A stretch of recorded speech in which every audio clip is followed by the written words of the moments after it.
I'm going to start again because I didn't turn the sound on, so I was miming for you. Anyway, so welcome to Jev reading you stories, old-fashioned stories, and today's story is continuing with The Secret Garden by Frances Hodgson Burnett, and we are reading chapter 24, Let Them Laugh. So, here we go. The secret garden was not the only one Dickon worked in. Round the cottage on the moor there was a piece of ground enclosed by a low wall of rough stones. Early in the morning and late in the fading twilight, and on all the days Colin and Mary did not see him, Dickon worked there, planting or tending potatoes and cabbages, turnips and carrots, and herbs for his mother. In the company of his creatures he did wonders there, and was never tired of doing them, it seemed. While he dug or weeded, he whistled, or sang bits of Yorkshire moor songs, or talked to Soot, or Captain, or the brothers and sisters he had taught to help him. "We'd never get on as comfortable as we do," Mrs. Sowerby said, "if it wasn't for Dickon's garden. Anything'll grow for him. His taters and cabbages is twice the size of anyone else's, and they've got a flavour with them nobody's has." When she found a spare moment to spare, she liked to go out and talk to him. After supper there was still a long, clear twilight. After supper there was still a long, clear twilight to work in, and that was her quiet time. She could sit upon the low, rough wall and look on and hear stories of the day. She loved this time. There were not only vegetables in this garden.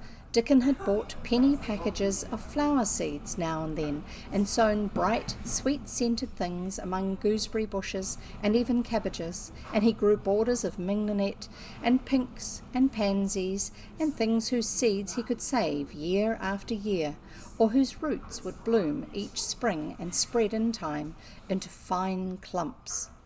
The low wall was one of the prettiest things in Yorkshire because he had tucked moorland foxglove and ferns and rock cress and hedgerow flowers into every crevice until only here and there glimpses of stones were to be seen. "All a chap's got to do to make him thrive, mother," he would say, "is to be friends with him for sure. They're just like the creatures. If they're thirsty, give 'em a drink, and if they're hungry, give them a bit of food. They want to live same as we do. If they died, I should feel as if I'd been a bad lad and somehow treated them heartless." It was in these twilight hours that Mrs. Sowerby heard all that happened at Misselthwaite Manor. At first she was only told that Mr. Colin had taken a fancy to going out into the grounds with Miss Mary, and that was doing him good. But it was not long before it was agreed between the two children that Dickon's mother might come into the secret. Somehow it was not doubted that she was safe for sure.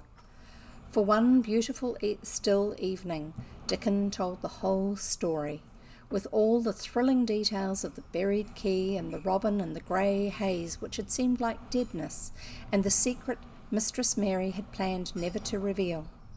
The coming of Dickon and how it had been told to him, the doubt of Mr. Colin, and the final drama of his introduction to the hidden domain, combined with the incident of Ben Weatherstaff's angry face peering over the wall, and Mr. Colin's sudden indignant strength, made Mrs. Sowerby's nice-looking face quite change colour several times. "My word," she said, "it was a good thing that little lass came to the manor. It's been the making of her and the saving of him. Standing on his feet, and us all thinking he was a poor half-witted lad with not a straight bone in him." She asked a great many questions, and her blue eyes were full of deep thinking. "What do they make of it at the manor, him being so well and cheerful and never complaining?" she inquired. "They don't know what to make of it," answered Dickon. "Every day as comes round his face looks different. It's filling out and it doesn't look as sharp as and the waxy colour is going. But he has to do his bit of complaining," with a highly entertaining grin. "What for in mercy's name?" asked Mrs. Sowerby. Dickon chuckled. "He does it to keep him from guessing what's happened. If the doctor knew he'd found out he could stand on his feet, he'd likely write and tell Mr. Craven. Mr. Colin's saving the secret to tell himself. He's going to practice his magic on his legs every day till his father comes back, and then he's going to march into his room and show him he's as straight as other lads.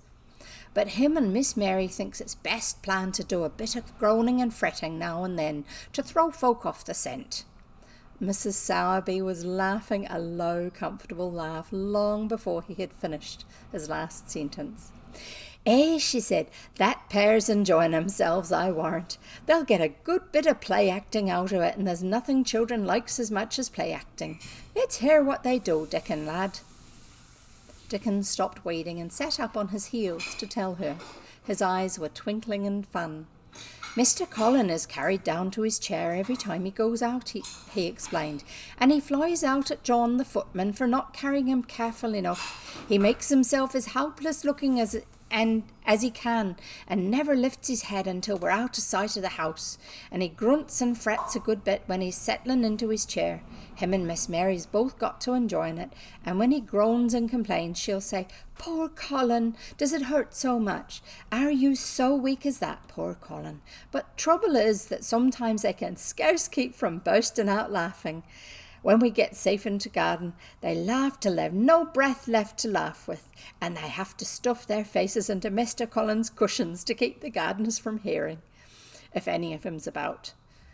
The more they laugh, the better for them," said Mrs. Sowerby, still laughing herself. "Good healthy children laughing is better than pills any day of the year. That pair'll plump up for sure." "They are plumping up," said Dickon. "They're that hungry they don't know how to get enough to eat without making talk. Mr. Colin says if he keeps sending for more food, they won't believe he's an invalid at all. Miss Mary says she'll let him eat her share, but he says that if she goes hungry, she'll get thin, and they mun both get fat at once." Mrs. Sowerby laughed so heartily at the revelation of this difficulty that she quite rocked backward and forward in her blue cloak, and Dickon laughed with her. "I'll tell thee what, lad," Mrs. Sowerby said when she could speak. "I've thought of a way to help him. When thou goes to him in mornings, thou can take a pail of good new milk, and I'll bake him a crusty cottage loaf, or some buns with currants in 'em, same as you children like. Nothing so good as fresh milk and bread. Then they could take off the edge of their hunger when they're in their garden, and fine food they get indoors 'ud polish off the corners." "Eh, mother," said Dickon admiringly, "what a wonder thou art. Thou's always got a way out of things. They was quite in a bother yesterday. They didn't see how as to manage without ordering up more food. They felt that empty inside. They're two young uns growing fast, and health's coming back to both of 'em. Children like that feeds like young wolves, and food's flesh and blood to 'em," said Mrs. Sowerby. Then she smiled Dickon's own curving smile. "Eh, but they're enjoying themselves for sure," she said. She was quite right, the comfortable, wonderful mother creature, and she had never been more so than when she said their play-acting would be their joy. Colin and Mary found it one of their most thrilling sources of entertainment. The idea of protecting themselves from suspicion had been unconsciously suggested to them first by the puzzled nurse, and then by Dr. Craven himself. "Your appetite is improving very much, Master Colin," the nurse had said one day. "You used to eat nothing, and so many things disagreed with you." "Nothing disagrees with me now," replied Colin, and then seeing the nurse looking at him curiously, he suddenly remembered that perhaps he ought not to appear too well just yet. "At least things don't so often disagree with me. It's the fresh air." "Perhaps it is," said the nurse, still looking at him with a mystified expression, "but I must talk to Dr. Craven about it." "How she stared at you," said Mary when she went away, "as if she thought there must be something to find out." "I won't have her finding out things," said Colin. "No one must begin to find out yet." When Dr. Craven came that morning, he seemed puzzled also.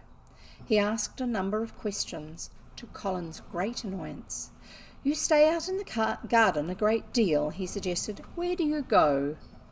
Colin put on his favourite air of dignified indifference to opinion.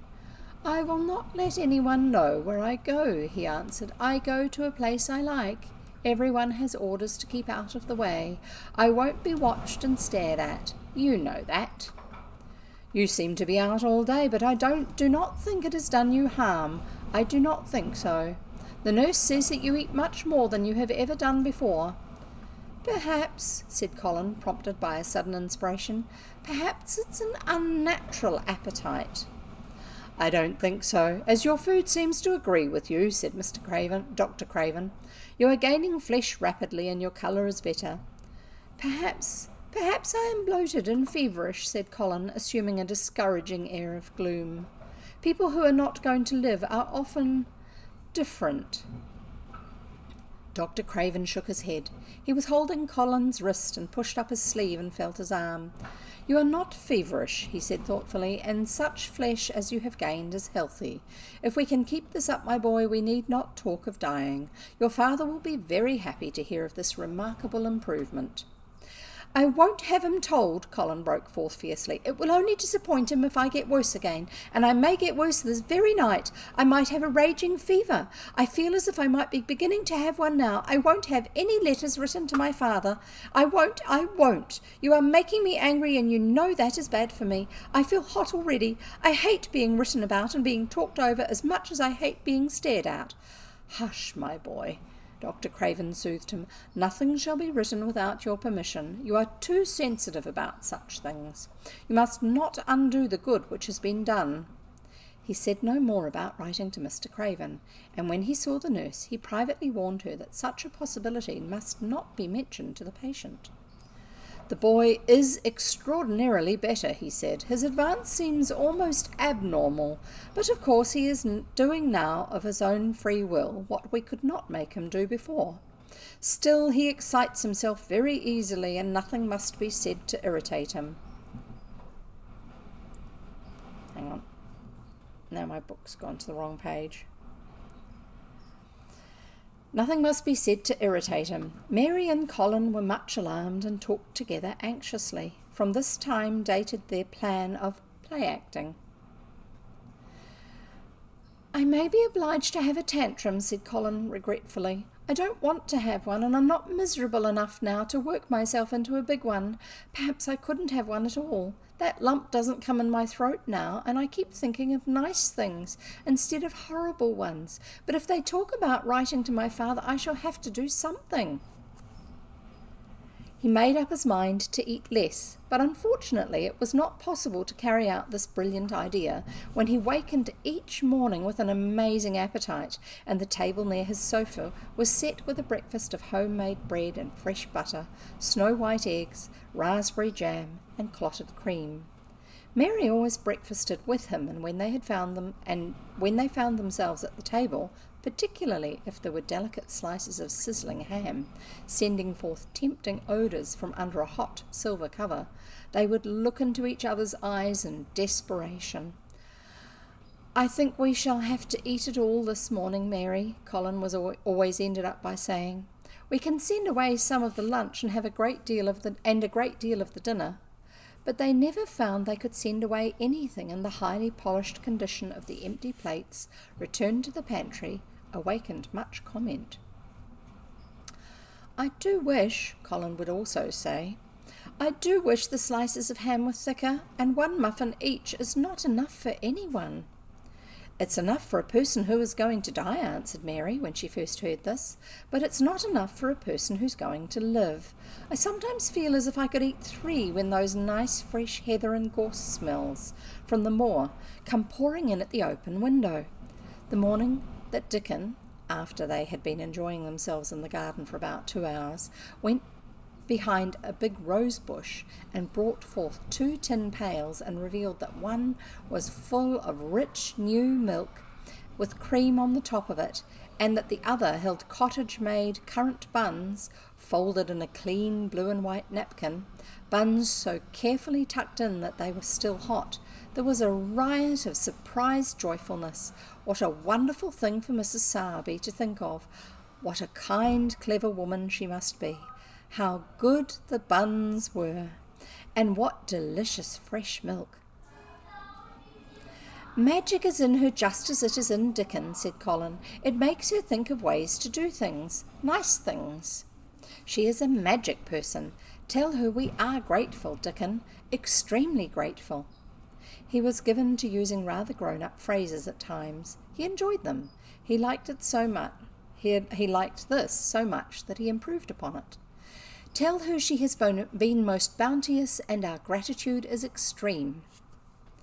And then, forgetting his grandeur, he fell to and stuffed himself with buns and drank milk out of the pail in copious draughts in the manner of any hungry little boy who has been taking unusual exercise and breathing in moorland air, and whose breakfast was more than 2 hours behind him.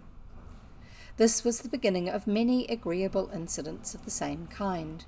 They actually awoke to the fact that Mrs. Sowerby had 14 people to provide food for. She might not have enough to satisfy 2 extra appetites every day, so they asked her to let them send some of their shillings to buy things.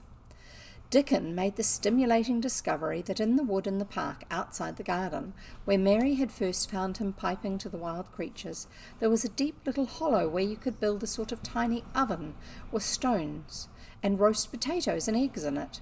Roasted eggs were a previous unknown luxury, and very hot potatoes with salt and fresh butter in them were fit for a woodland king, besides being deliciously satisfying.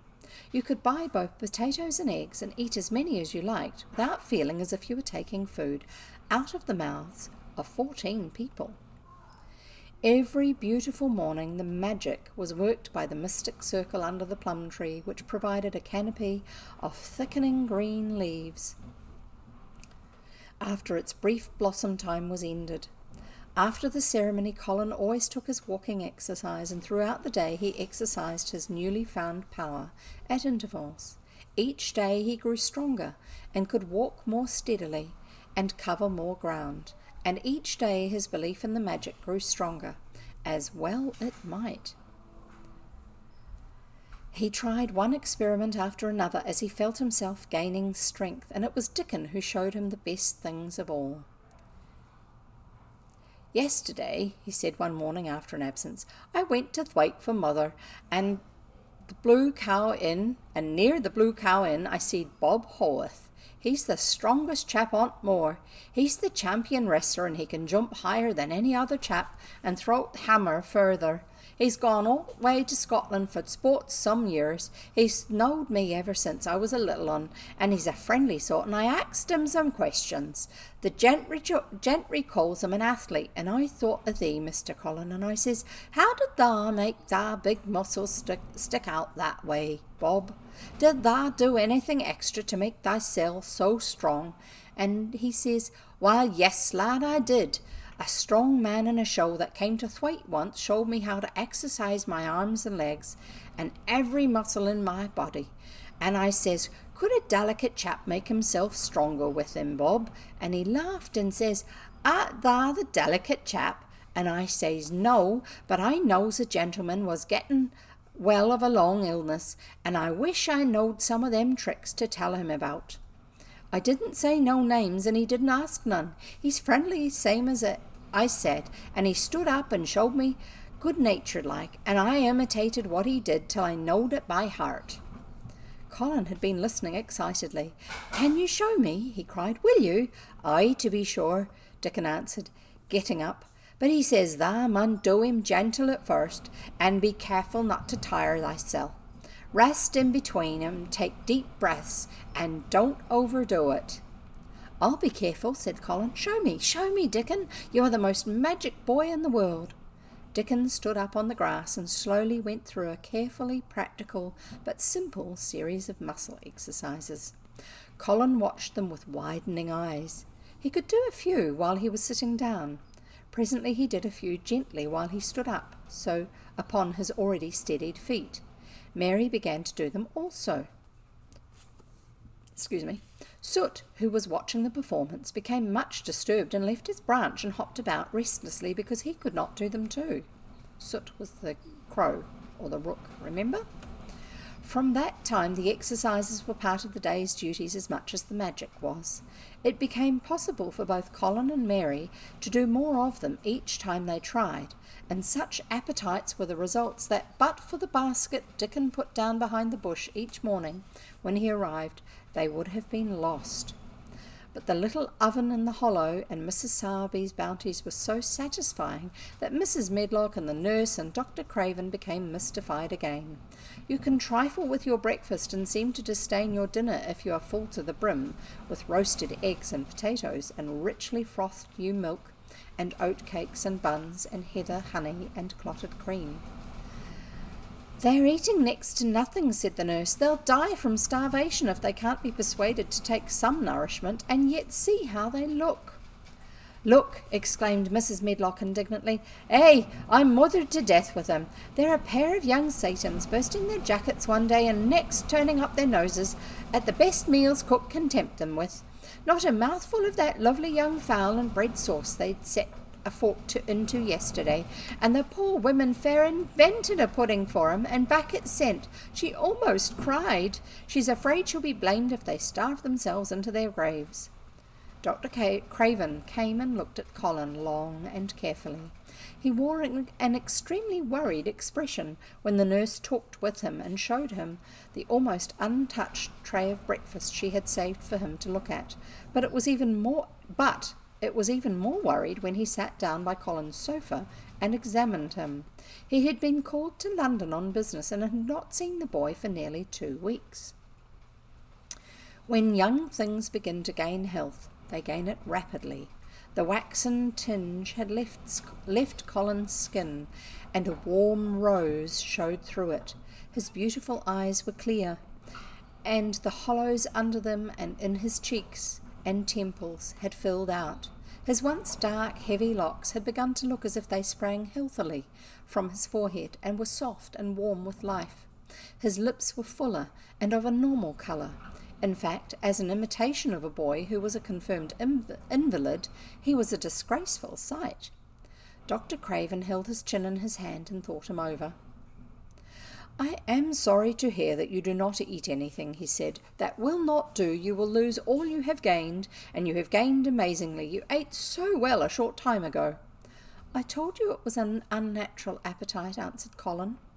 Mary was sitting on her stool nearby, and she suddenly made a very queer sound which she tried so violently to repress that she ended by almost choking. "What is the matter?" said Dr. Craven, turning to look at her. Mary became quite severe in her manner. "It was something between a sneeze and a cough," she replied with reproachful dignity, "and it got into my throat. But," she said afterwards to Colin, "I couldn't stop myself. It just burst out because all at once I couldn't help remembering that last big potato you ate and the way your mouth stretched when you bit through that thick, lovely crust with jam and clotted cream on it."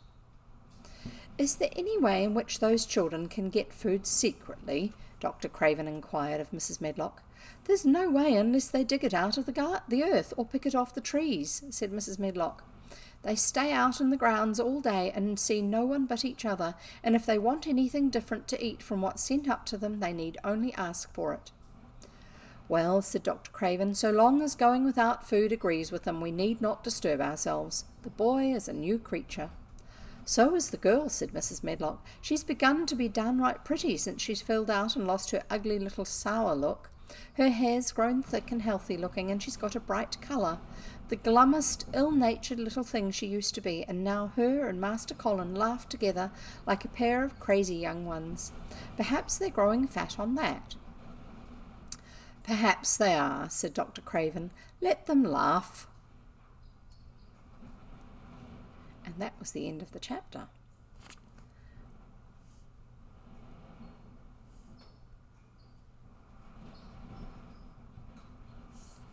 Hang on. I'm just trying to get my book to go to the right bit. And we're going to have another chapter. In a minute, I am going to have a drink of water. Did you remember to bring your water? I've got mine. Did you remember to bring your water to have a drink of? And have you got a snack in case you need it? I'm really sorry about the extra noise, but it's bad weather here at the moment. And I've got a chimney that runs up right next door to my office here. And so therefore what you're hearing is the wind against the top of the chimney. Hopefully you can hear me well enough over the top of it.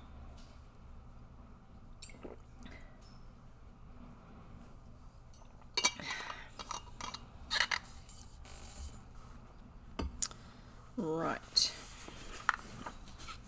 I'll just put that down and come in a little bit closer to my microphone. That might help you to hear me a bit better. And we shall continue. So here we go with chapter 25, The Curtain. And the secret garden bloomed and bloomed, and every morning revealed new miracles. In the robin's nest there were eggs, and the robin's mate sat upon them, keeping them warm with her feathery little breast and careful wings. At first she was very nervous, and the robin himself was indignantly watchful. Even Dickon did not go near the close-grown corner in those days, but waited until by the quiet working of some mysterious spell, he seemed to have conveyed to the soul of the little pair that in the garden there was nothing which was not quite like themselves, nothing which did not understand the wonderfulness of what was happening to them, the immense, tender, terrible, heart-breaking beauty and solemnity of eggs. If there had been one person in the garden who had not known through all his or her innermost being that if an egg were taken away or hurt, the whole world would whirl round and crash through space and come to an end. If there had been even one who did not feel it and act accordingly, there could have been no happiness even in that golden springtime air. But they all knew it and felt it, and the robin and his mate knew they knew it. At first the robin watched Mary and Colin with sharp anxiety. For some mysterious reason he knew he need not watch Dickon. The first moment he set his dew-bright black eye on Dickon, he knew he was not a stranger but a sort of robin, without beak or feathers. He could speak robin, which is a quite distinct language, not to be mistaken for any other. To speak robin to a robin is like speaking French to a Frenchman. Dickon always spoke it to the robin himself, so the queer gibberish he used when he spoke to humans did not matter in the least. The robin thought he spoke this gibberish to them because they were not intelligent enough to understand feathered speech. His movements also were robin. They never startled one by being sudden enough to seem dangerous or threatening. Any robin could understand Dickon, so his presence was not even disturbing. But at the outset it seemed necessary to be on guard against the other two. In the first place, the boy creature did not come into the garden on his legs. He was pushed in on a thing with wheels, and the skins of wild animals were thrown over him. That in itself was doubtful. Then when he began to stand up and move about, he did it in a queer, unaccustomed way. And the others seemed to have to help him. The robin used to secrete himself in a bush, that means hide, and watch this anxiously, his head tilted first on one side and then on the other. He thought that the slow movements might mean that he was preparing to pounce, as cats do. When cats are preparing to pounce, they creep over the ground very slowly. The robin talked this over with his mate a great deal for a few days, but after that he decided not to speak of the subject because her terror was so great that he was afraid it might be injurious to the eggs. When the boy began to walk by himself and began to move more quickly, it was an immense relief. But for a long time, or it seemed a long time to the robin, he was a source of some anxiety. He did not act as the other humans did. He seemed very fond of walking, but he had a way of sitting or lying down for a while, and then getting up again in a disconcerting manner to begin again. One day the robin remembered that when he himself had been made to learn to fly by his parents, he had done much the same sort of thing. He had taken short flights of a few yards, and then been obliged to rest. So it occurred to him that this boy was learning to fly, or rather to walk. He mentioned this to his mate, and when he told her that the eggs would probably conduct themselves in the same way after they were fledged, she was quite comforted, and even became eagerly interested and derived great pleasure from watching the boy over the edge of her nest, though she always thought that the eggs would be much cleverer and learn more quickly. But then she said indulgently that humans were always more clumsy and slow than eggs, and most of them never seemed really to learn to fly at all. You never met them in the air or on the treetops. After a while the boy began to move about, as the others did, but all three of the children at times did unusual things. They would stand under the trees and move their arms and legs and heads about in such a way which was neither walking, nor running, nor sitting down. They went through these movements at intervals every day, and the robin was never able to explain to his mate what they were doing or trying to do. He could only say that he was sure that the eggs would never flap about in such a manner, but as the boy who could speak robin so fluently was doing the thing with them, the birds could be quite sure that the actions were not of a dangerous nature. Of course, neither the robin nor his mate had ever heard of the champion wrestler Bob Haworth, and his exercises for making the muscles stand out like lumps. Robins are not like human beings. Their muscles are always exercised from the first, and so they develop themselves in a natural manner. If you have to fly about to find every meal you eat, your muscles do not become atrophied. Atrophied means wasted away through want of use. When the boy was walking and running about and digging and weeding like the others, the nest in the corner was brooded over by a great peace and content. Fears for the eggs became things of the past. Knowing that your eggs were as safe as if they were locked in a bank vault, and the fact that you could watch so many curious things going on, made setting a most entertaining occupation. On wet days, the egg's mother sometimes felt even a little dull because the children did not come into the garden. But even on wet days it could not be said that Mary and Colin were dull. One morning when the rain streamed down unceasingly and Colin was beginning to feel a little restive, as he was obliged to remain on his sofa because it was not safe to get up and walk about, Mary had an inspiration.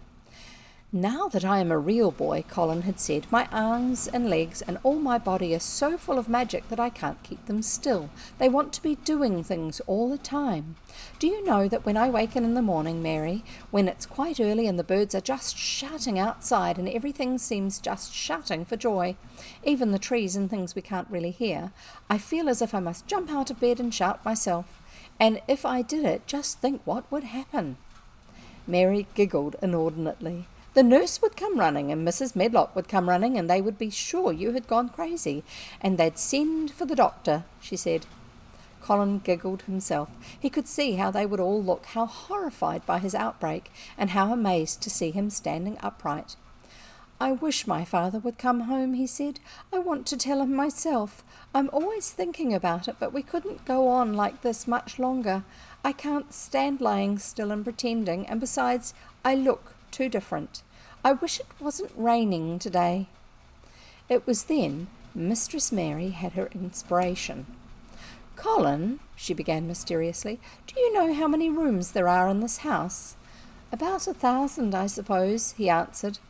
"There's about 100 no one ever goes into," said Mary, "and one rainy day I went and looked into ever so many of them. No one ever knew, though Mrs. Medlock nearly found me out. I lost my way when I was coming back and I stopped at the end of your corridor. That was the second time I heard you crying." Colin started up on his sofa. 100 rooms no one goes into," he said. "It sounds almost like a secret garden. Suppose we go and look at them. You could wheel me in my chair and nobody would know where we went." "That's what I was thinking," said Mary. "No one would dare to follow us. There are galleries where you could run. We could do our exercises. There's a little Indian room where there is a cabinet full of ivory elephants. There are all sorts of rooms." "Ring the bell," said Colin. When the nurse came in, he gave his orders. "I want my chair," he said. "Miss Mary and I are going to look at the part of the house which is not used. John can push me as far as the picture gallery because there are some stairs. Then he must go away and leave us alone until I send for him again." Rainy days lost their terrors that morning. When the footman had wheeled the chair into the picture gallery and left the two together in obedience to orders, Colin and Mary looked at each other, delighted. As soon as Mary had made sure that John was really on his way back to his own quarters below stairs, Colin got out of his chair. "I'm going to run from one end of the gallery to the other," he said, "and then I am going to jump, and then we will do Bob Haworth's exercises." And they did all these things and many others. They looked at the portraits and found the plain little girl dressed in green brocade and holding the parrot on her finger. "All these," said Colin, "must be my relations. They lived a long time ago. That parrot one, I believe, is one of my great-great-great-great aunts." "She looks rather like you, Mary. Not as you look now, but as you looked when you came here, and now you're a great deal fatter and better looking."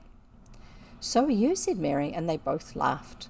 They went to the Indian room and amused themselves with the ivory elephants.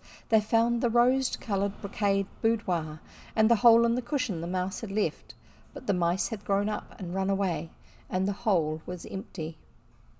They saw more rooms and made more discoveries than Mary had made on her first pilgrimage. They found new corridors and corners and flights of steps and new old pictures they liked and weird old things they did not know the use of. It was a curiously entertaining morning, and the feeling of wandering about in the same house with other people, but at the same time feeling as if one were miles away from them, was a fascinating thing. "I'm glad we came," Colin said. "I never knew I lived in such a big, queer old place. I like it. We will ramble about every rainy day. We shall always be finding new, queer corners and things." That morning they had found, among other things, such good appetites that when they returned to Colin's room, it was not possible to send the luncheon away untouched. When the nurse carried the tray downstairs, she slapped it down on the kitchen dresser so that Mrs. Loomis, the cook, could see the highly polished dishes and plates. "Look at that," she said. "This is a house of mystery, and those children are the greatest mysteries in it." "If they keep that up every day," said the strong young footman John, "there'll be small wonder that he weighs twice as much today as he did a month ago. I should have to give up my place in time for fear of doing my muscles an injury." That afternoon Mary noticed that something new had happened in Colin's room. She had noticed it the day before, but had said nothing because she thought the change might have been made by chance. She said nothing today, but she sat and looked fixedly at the picture over the mantel. She could look at it because the curtain had been drawn aside. That was the change she noticed. "I know what you want me to tell you," said Colin after she had stared a few minutes. "I always know when you want me to tell you something. You are wondering why the curtain is drawn back. I'm going to keep it like that." "Why?" asked Mary. "Because it doesn't make me angry any more to see her laughing. I wakened when it was bright moonlight 2 nights ago and felt as if the magic was filling the room and making everything so splendid that I couldn't lie still. I got up and looked out the window. The room was quite light, and there was a patch of moonlight on the curtain, and somehow that made me go and pull the cord. She looked right down at me as if she were laughing because she was glad that I was standing there. It made me like to look at her. I want to see her laughing like that all the time. I think she must have been a sort of magic person, perhaps." "You are so like her now," said Mary, "that sometimes I think perhaps you are her ghost made into a boy." That idea seemed to impress Colin. He thought it over and then answered her slowly. "If I were her ghost, my father would be fond of me," he said.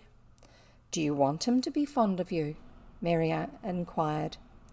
"I used to hate it because he was not fond of me. If he grew fond of me, I think I should tell him about the magic. It might make him more cheerful." And that's the end of that chapter. Just a moment. Right, we are now 3/4 of an hour basically into our reading. There's only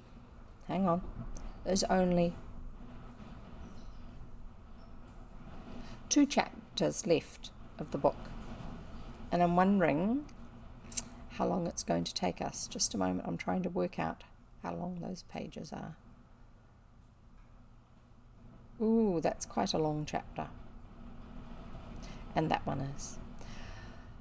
I'm going to start reading the next chapter, the second to last chapter, and then we shall see how we go. Except that I need a drink of water, and so do you. Get your drink of water out. Have some now. Quick, run off to the loo if you need it.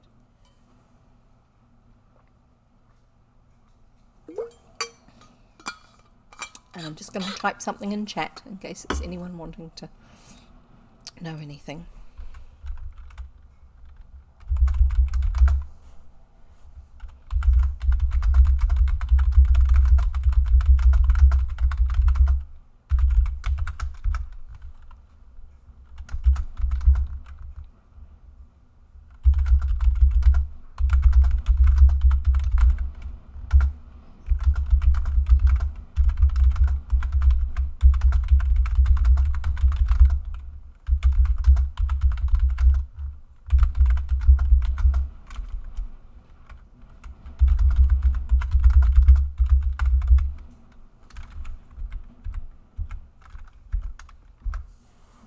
There you go. And I am going to... Oops, I've got an itchy nose now.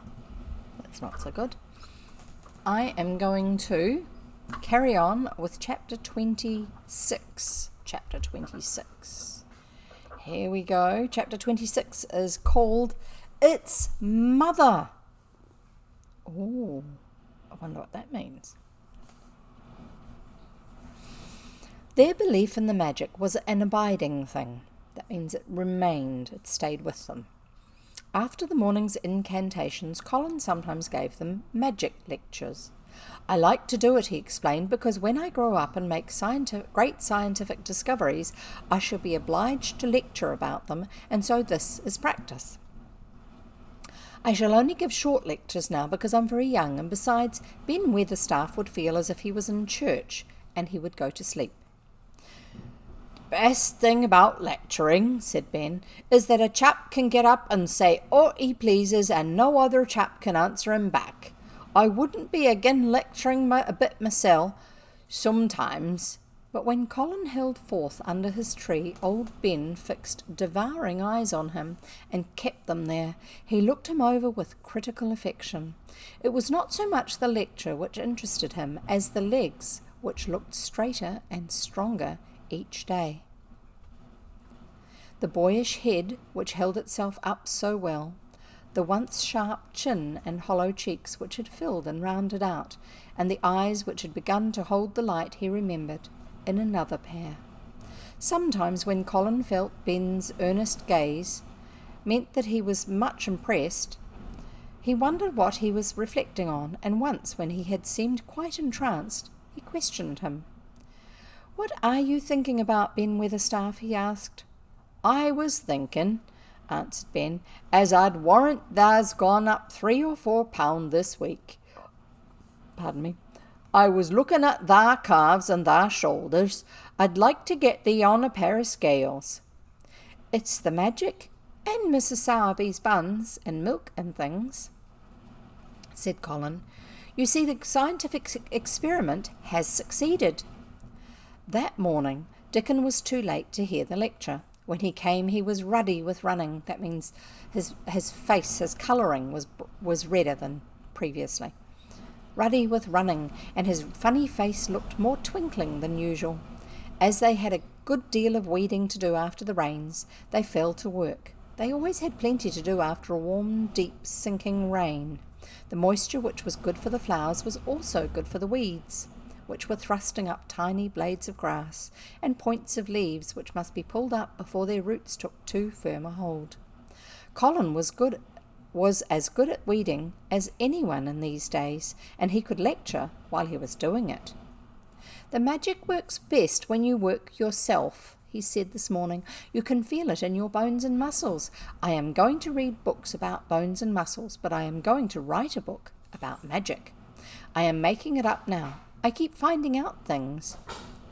It was not very long after he said this that he laid down his trowel and stood up on his feet. He had been silent for several minutes, and they had seen that he was thinking out lectures, as he often did. When he dropped his trowel and stood upright, it seemed to Mary and Dickon as if a sudden strong thought had made him do it.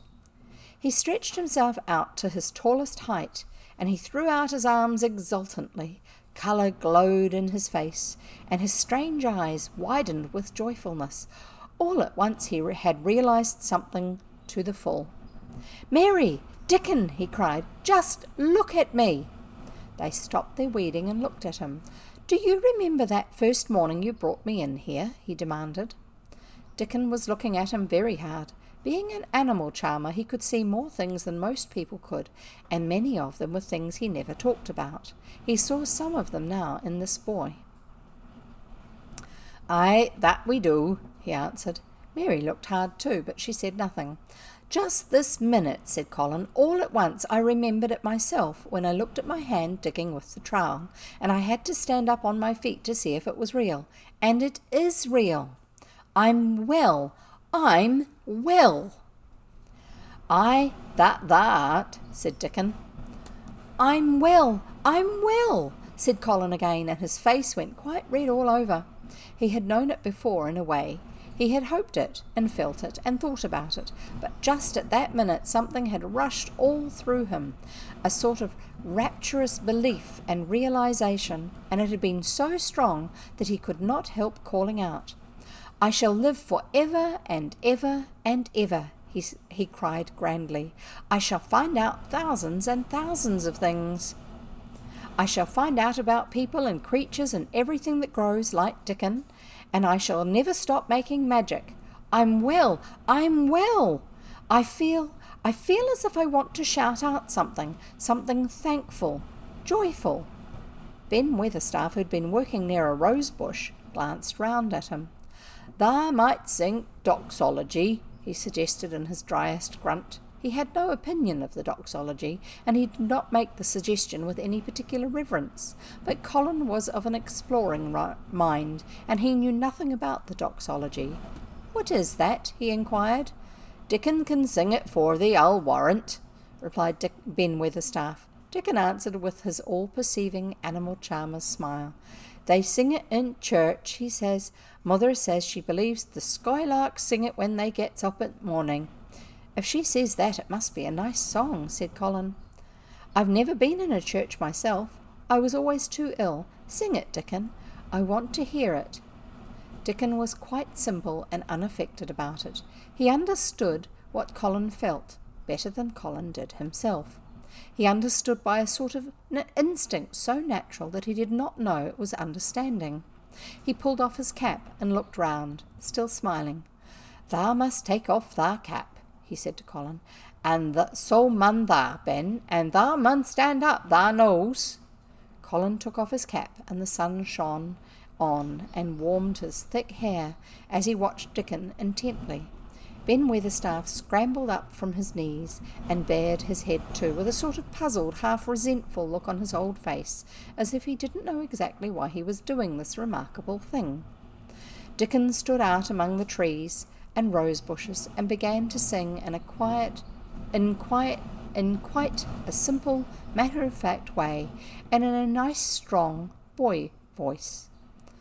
"Praise God from whom all blessings flow. Praise him, all creatures here below. Praise him above, ye heavenly host. Praise Father, Son, and Holy Ghost. Amen." When he had finished, Ben Weatherstaff was standing quite still, with his jaws set obstinately, but with a disturbed look in his eyes fixed on Colin. Colin's face was thoughtful and appreciative. "It's a very nice song," he said. "I like it. Perhaps it means just what I mean when I want to shout out that I am thankful to the magic." He stopped and thought in a puzzled way. "Perhaps they are both the same thing. How can we know the exact names of everything? Sing it again, Dickon. Let us try, Mary. I want to sing it too. It's my song. How does it begin? Praise God from whom all blessings flow." And they sang it again, and Mary and Colin lifted their voices as musically as they could, and Dickon swelled quite loud and beautiful.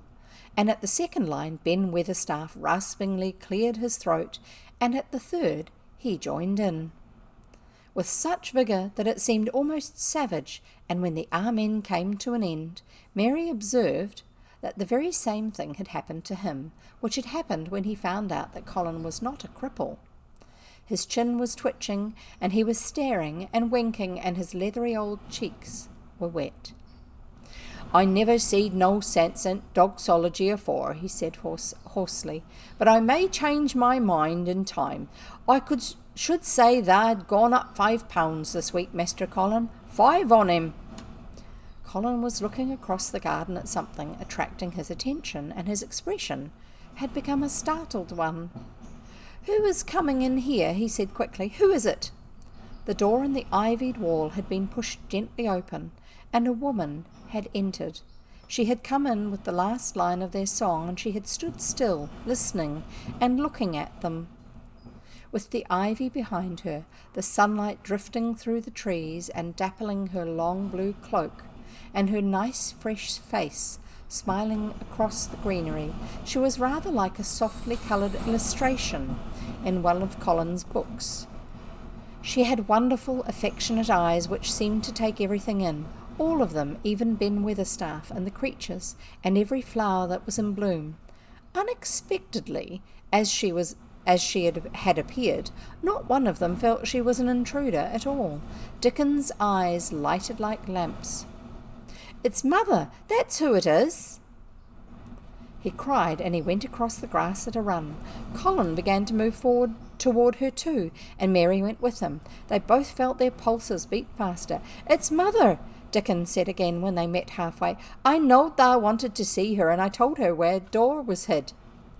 Colin held out his hand in a sort of flushed royal shyness, but his eyes quite devoured her face.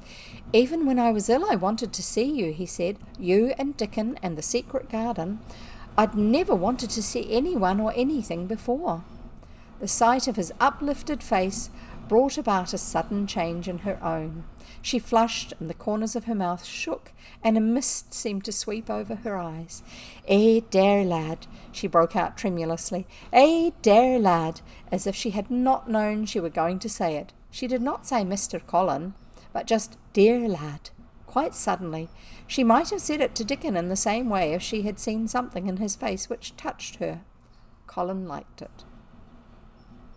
"Are you surprised because I am so well?" he asked. She put her hand on his shoulder and smiled the mist out of her eyes. "Aye, that I am," she said, "but thou art so like thy mother, thou made my heart jump." "Do you think," said Colin a little awkwardly, "that will make my father like me?" "Aye, for sure, dear lad," she answered, and she gave his shoulder a soft, quick pat. "He mun come home, he mun come home." "Susan Sowerby," said Ben Weatherstaff, getting close to her, "look at lad's legs, will tha? They was like drumsticks in stocking 2 months ago, and I heard folk tell as they was bandy and knock-kneed both at the same time. Look at him now." Susan Sowerby laughed a comfortable laugh. "They're going to be fine strong lads' legs in a bit," she said. "Let 'em go on playing and working in the garden and eating hearty and drinking plenty of good sweet milk, and there'll not be a finer pair in Yorkshire. Thank God for it." She put both hands on Mistress Mary's shoulders and looked her little face over in a motherly fashion. "And thee too," she said. "Thou art grown near as hearty as our Elizabeth Ellen. I warrant thou like thy mother too. And Martha told me as Mrs. Medlock heard she was a pretty woman. Thou'lt be like a blush rose when thou grows up, my little lass. Bless thee." She did not mention that when Martha came home on her day out and described the plain, sallow child, she had said that she had no confidence whatever in what Mrs. Medlock had heard.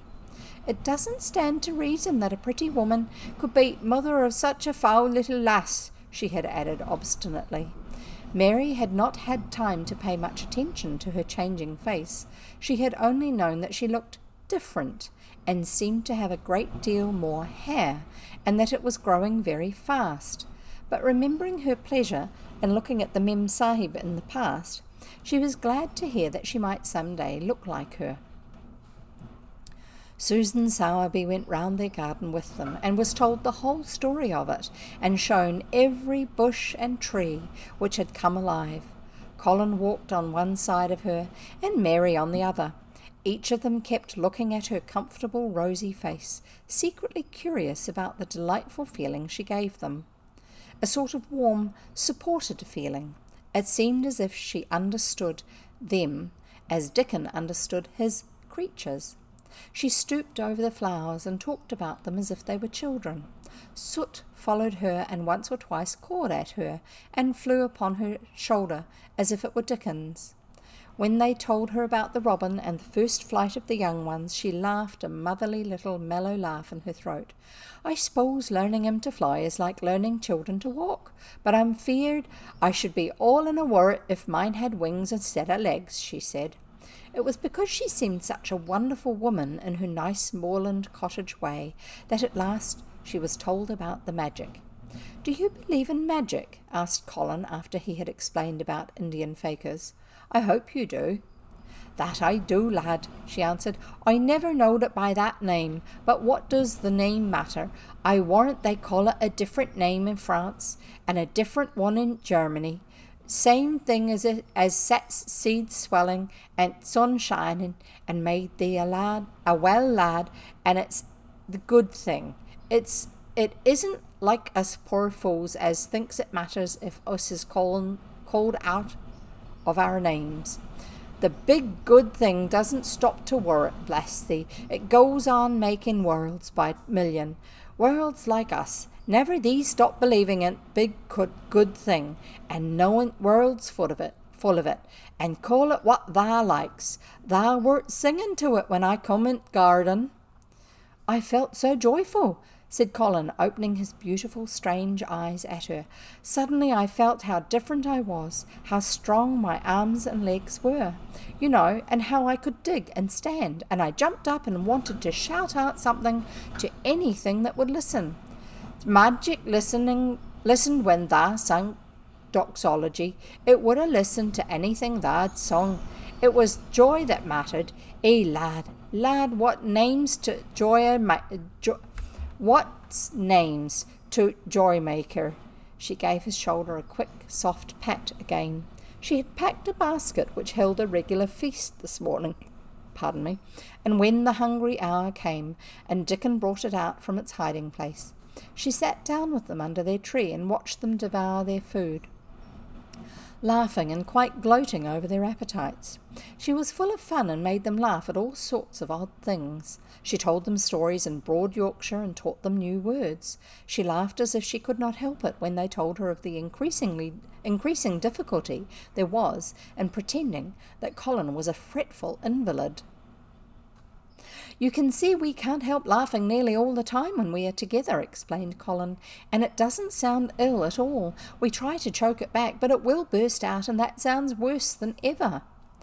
"There's one thing that comes into my mind so often," said Mary, "and I can scarcely ever hold in when I think of it suddenly. I keep thinking, suppose Colin's face should get to look like a full moon. It isn't like one yet, but he gets a tiny bit fatter every day. And suppose some morning it should look like one. What should we do?" "Bless us all, I can see thou has a good bit of play acting to do," said Susan Sowerby, "but thou won't have to keep it up much longer. Mr. Craven'll come home." "Do you think he will?" asked Colin. "Why?" Susan Sowerby chuckled softly. "I suppose it'd nigh break thy heart if he found out before thou told him in thy own way," she said. "Thou's laid awake nights planning it." "I couldn't bear anyone else to tell him," said Colin. "I think about different ways every day. I think now I just want to run into his room." "That'd be a fine start for him," said Susan Sowerby. "I'd like to see his face, lad. I would that he mun come back, that he mun." That's he must. One of the things they talked of was the visit they were to make to her cottage. They planned it all. They were to drive over the moor and lunch out of doors among the heather. They were to see all the 12 children and Dickon's garden, and would not come back until they were tired. Susan Sowerby got up at last to return to the house and Mrs. Medlock. It was time for Colin to be wheeled back also, but before he got into his chair he stood quite close to Susan and fixed his eyes on her with a kind of bewildered adoration, and he suddenly caught hold of the fold of her blue cloak and held it fast. "You are just what I wanted," he said. "I wish you were my mother as well as Dickon's."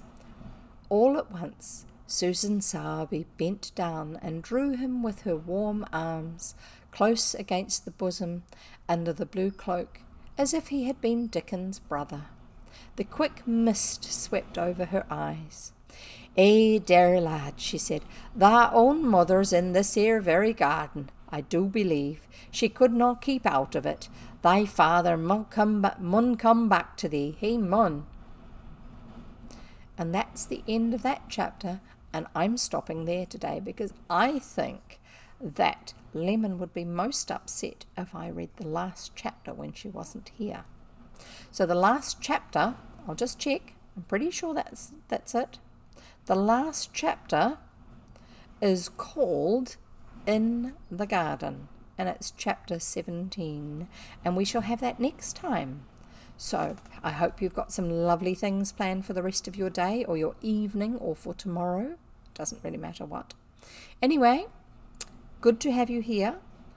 Good to have you listening, and we shall see you next time. And don't forget, if you are a Twitch user, you can hit the follow button that's down below, and when you're online on Twitch, it will show you that I'm online, ready to read. And if you're watching this on YouTube, you can hit the subscribe button, which is down on that side, and then it will tell you when I have a new video up, which will be one of these videos, and I will transfer it over there. So we will see you next time. Don't forget to follow or subscribe or whatever it is that you need to do, and enjoy reading. Don't forget to drink your water.